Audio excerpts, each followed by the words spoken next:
clients 24 hours a day, 7 days a week.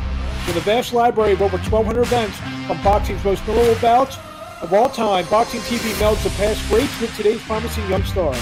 Boxing TV is the free go-to destination for everything boxing, including classic bouts, live events, and news and information.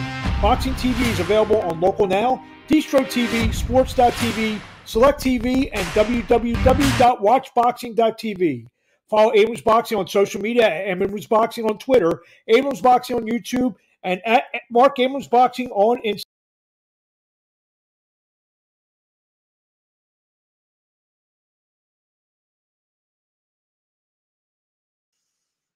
This is Marc Abrams. Little technical difficulty. Another edition of the Abrams Boxing Show. This week we got two good guests. Carlos Castro, the once beaten featherweight, who would take on Brandon Figueroa this Saturday night on Showtime, and also Avery Sparrow, a lightweight now moving down to junior lightweight, will take on William Foster III on July 23rd at the Fillmore right down the street here in Philadelphia. So let's get the news and results of the weekend. First big one was a big upset down in Australia where Jay Opataya won the IBF Cruiserweight title with a 12-round unanimous decision over longtime champion Myris Briedis. Scores are 116-112, 115-113, and 116-112 for Opataya. It was a tremendous fight. It really was. Fought, he said, from round 2 on with a jaw. Could have been in the fight, but he broke his jaw very possibly in 2 places. But he was able to withstand and had a good game plan, land some good shots. He bloodied Briedis also. It was a real bloody fight, but Opataya is your new IBF Cruiserweight champion of the world. Also, Saturday afternoon here in the United States, WBO #1 ranked heavyweight Joe Joyce returned from a layoff to pound Christian Hammer, stopping him in round number 4. His time was 120.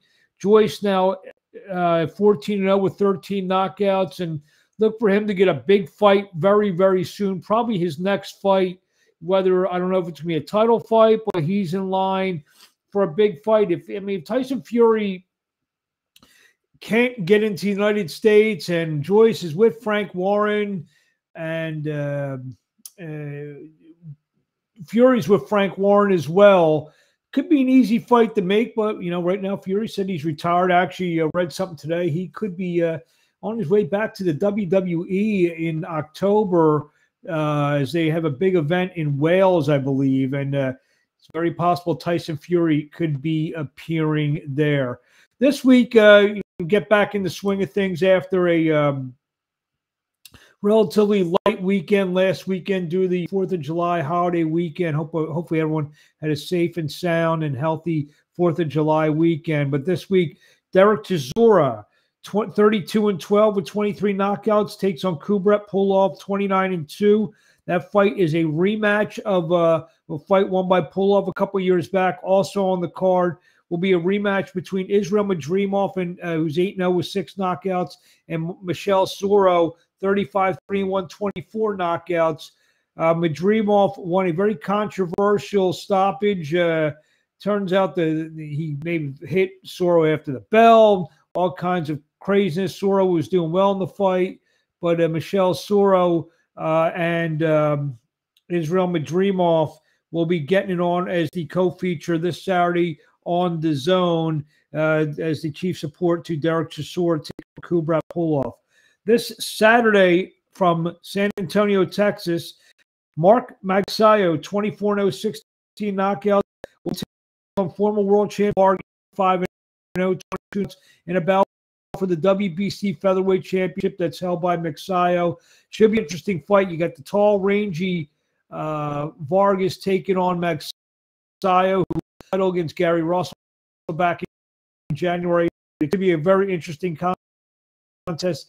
I think I'm going to lean toward Ray Vargas a little bit. Style, maybe just maybe a little bit too tricky for Marc Magsayo, but should be a great fight. 2 undefeated fighters going at it for the WBC featherweight championship of the world. Also on the card will be Brandon Figueroa taking on Carlos Castro. Figueroa, the former 122-pound world champion, moving up to featherweight, 22-1-1 with 17 knockouts.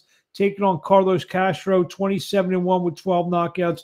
We talked to Carlos Castro. Give me 1 minute. I just want to tell you what the opening bout will be. Frank Martin will take on Jackson Marinez. Marinez is going to be a late replacement for Ricardo Nunez, who I understand had trouble getting into the.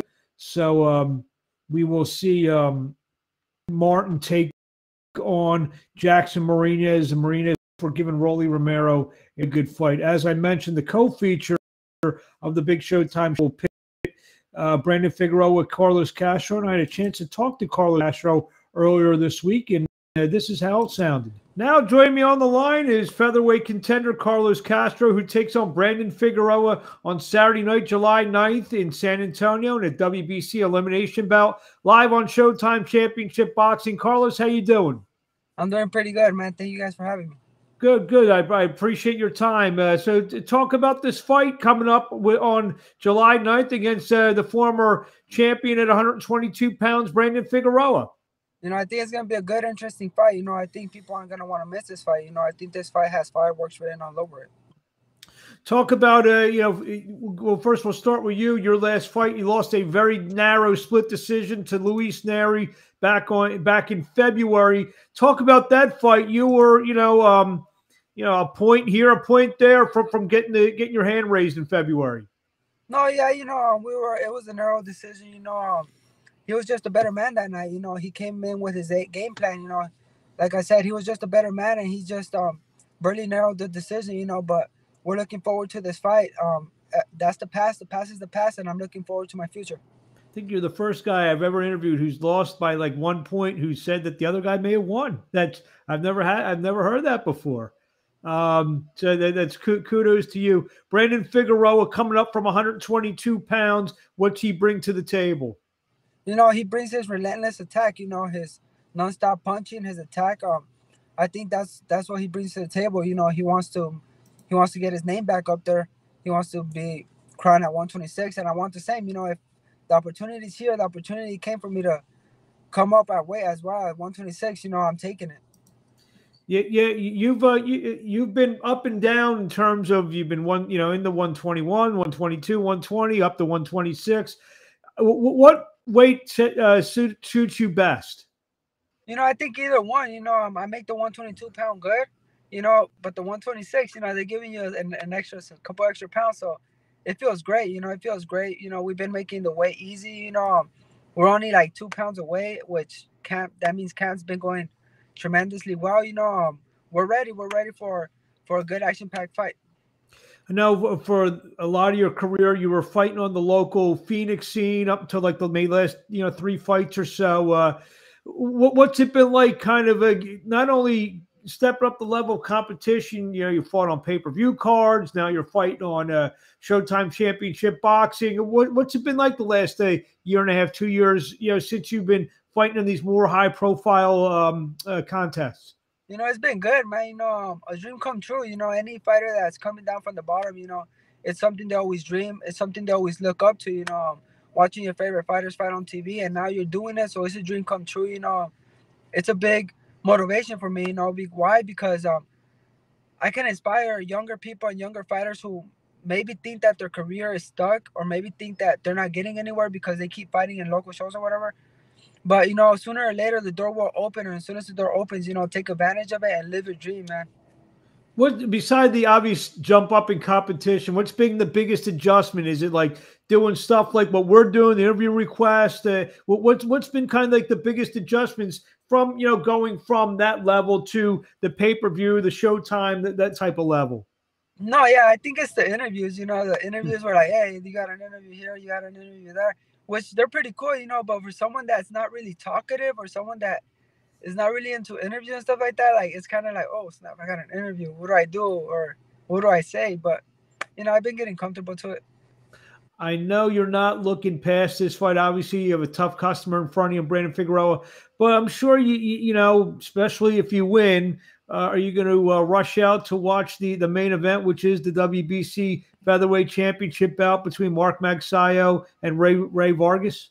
Of course, I have some of my family there, so of course, hopefully we win. Everything comes out as planned. We gotta rush out there because this is the WBC title eliminator, and hopefully everything goes well. We'll get the winner. What do you think the featherweight division? Obviously, Gary Russell has had that title on lock for quite a long time. Magsayo comes in there to upset him back in January. Do you feel now that the featherweight division's wide open? Do you see a guy to beat in the featherweight division? No, I think the featherweight division is another hard division because, like you said, I think we're as well. You got Ray Vargas, who's just think it's a pack. They're like, you just fight your way up there. Do you have a prediction for the main event? I'm not really, but oh man, we're losing you. I think you're driving into a bad cell area. I think. Do we have you back, Carlos? Yeah, you're breaking up pretty bad. Maybe we'll end it there. Hold on, let's see. We'll give you 10 seconds to see if we can get you back. Can you hear me? Yeah, I can hear you.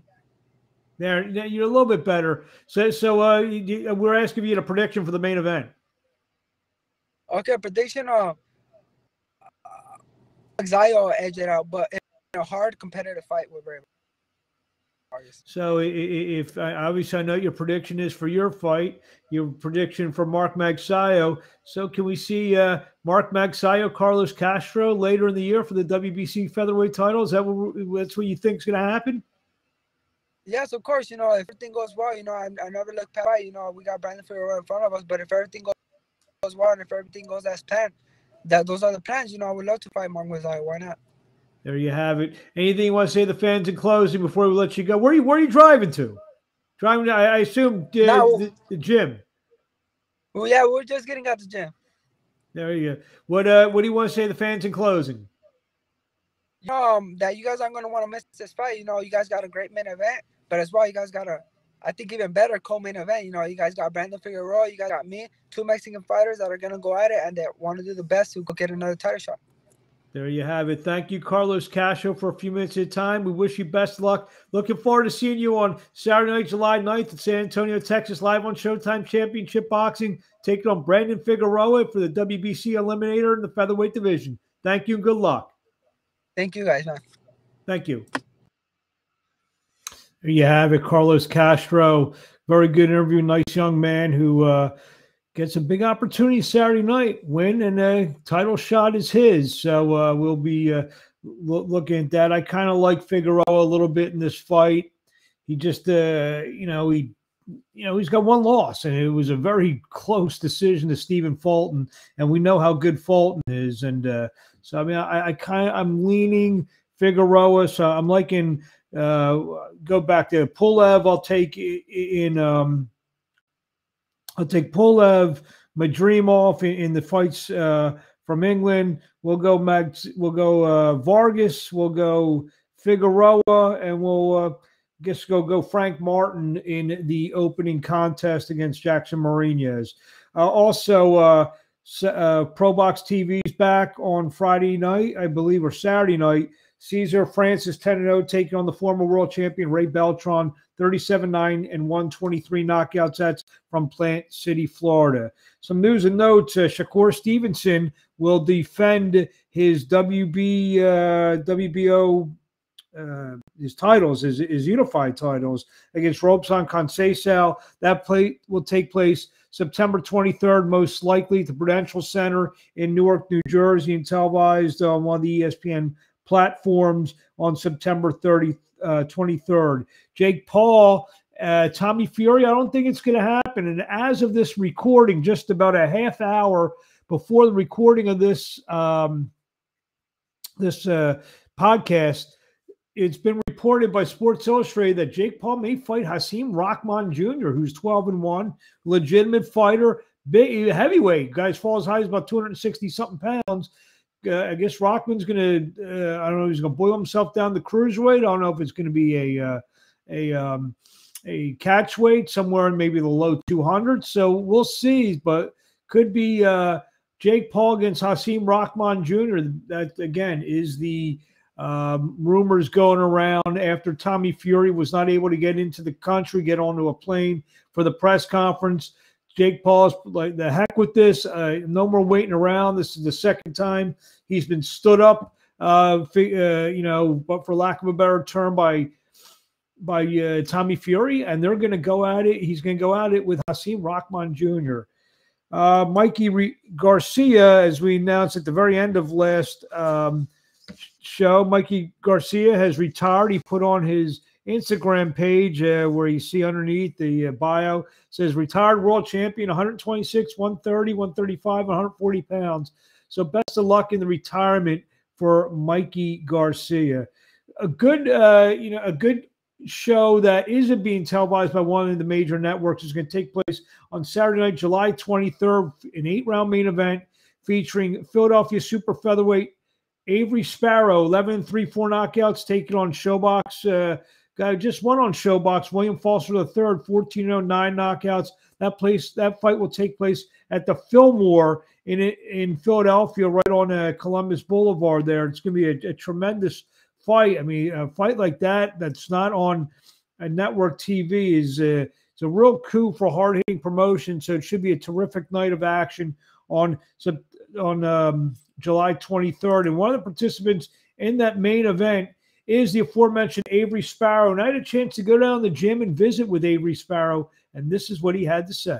Here with Avery Sparrow on July 23rd, taking on William Foster III, main event, the Fillmore. Big fight in Philadelphia. How you feeling? Feel great. Ready, prepared. Got a good training camp going on. Nice preparation for the fight. Feeling good, ready to excited, ready to get in the ring and show my talent and my skills. It's been a while since I've been in tip-top shape, so I'm feeling great about this opportunity to display my talents in front of my hometown crowd. I haven't fought in Philly in a long time since I fought Hank, so it's going to be fun. It's going to be exciting. You're coming off a big win. You just went into Pittsburgh, defeated a kid, Matt Conway, is 21-2, the hometown kid. Yep. What did that do for your confidence? It was just good to get back on the winning side of things. As far as my confidence, I never really lost my confidence and stuff like that because I was fighting at the top level. But I knew I wasn't in shape, and I was in there. Those are the fights that I actually could have won, but I just wasn't in shape. So it just felt good to be on the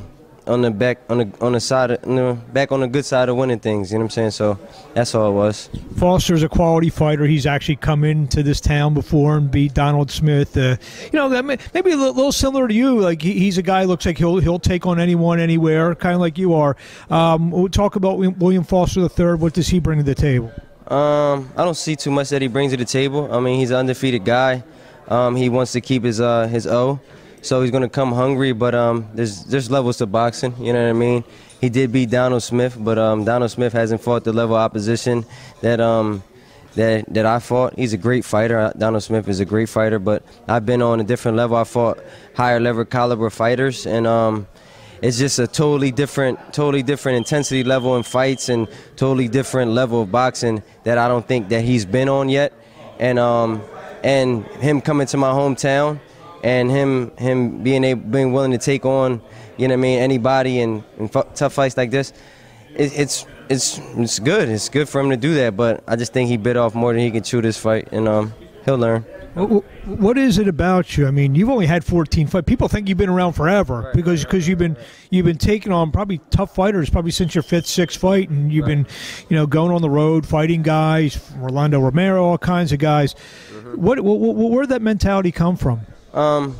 Well, I've had a lot of amateur fights and stuff like that, so I fought a lot of top guys in the amateurs, so I knew my talent and my skills were there, and I always felt like the same as a guy like Rolly Romero can hurt you, the same as a guy that's 0-1 or 11-11. It's the same thing. They could do the same thing that hurt you. So what's the point of fighting that guy, taking the same risk, and when I could fight somebody that has a risk, but a higher reward. You know what I'm saying? You obviously the win against Conway will give you couple that if you are successful on July 23rd. Where does that put you in the mix? Hopefully we can start getting back in fighting guys in the top 5, top 10. Get bigger fights again. Get back on national televised events and cards and stuff like that. And just go from there. Take it one fight at a time, like we've been doing. You know what I mean? If you rack up a few in a row, maybe that Ryan Garcia fight comes back around. We're not too focused on Ryan Garcia. We're focused on the belt. So anybody at 130 that has a belt, you know what I mean? More like at 130, like the Shakurs, the Valdezes, and the guys like that at 130. I'm not gonna go to 35 just yet until I can get a opportunity at a major title. So you're sticking at 130. Sticking at 130 for right now, yeah. I don't want to use the word regret, but some of those fights you took at 135, do you? I don't know if regret's the word, but do you sit back and say to yourself, maybe I should have stuck around 30? No, absolutely not, because those fights that I took were fights that allowed me to grow as a man, as an individual, not only in the ring but outside the ring. So I kind of needed those fights to get back focused on my career, get back focused on other things outside the ring other than just boxing. You know what I mean? So there's no regrets in anything that I've done. It's always just life lessons and learning. What do you want to say to the fans in closing? We'll see you on July 23rd right down the road here at the Fillmore. Yeah, July 23rd. Come out. It's going to be a wonderful fight. Bunch of great fights on the card. It's going to be exciting. Everybody's going to give their all, and it's going to be a wonderful show. So come out and support July 23rd. There you have it, the main event, a great main event. We just sent the press release. I actually used the word mouth-watering because it's undefeated guy against, Avery can beat anyone on any time, and he's proven that. It'll be a great fight on Saturday, July 23rd at the Fillmore. Avery, thank you for a few minutes of your time, and we'll see you then. Thank you. There you have it. There you have it. Avery Sparrow takes on William Foster III. We'll get William Foster III on the next week or so.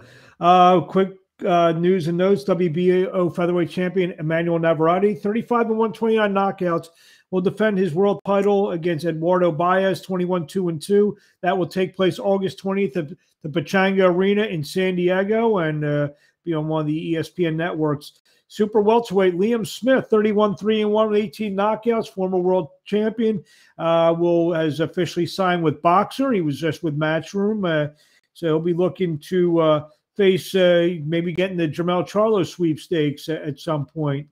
The WBC got note that Josh Taylor is going to relinquish their 140-pound world championship. Then that will set up a title fight, a rematch between Jose Ramirez and Jose Zepeda.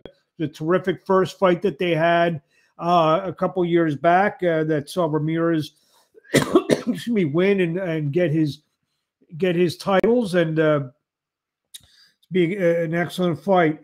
Finally, Jarrell Big Baby Miller will be back in action. He just won a 10-9 decision down in Argentina.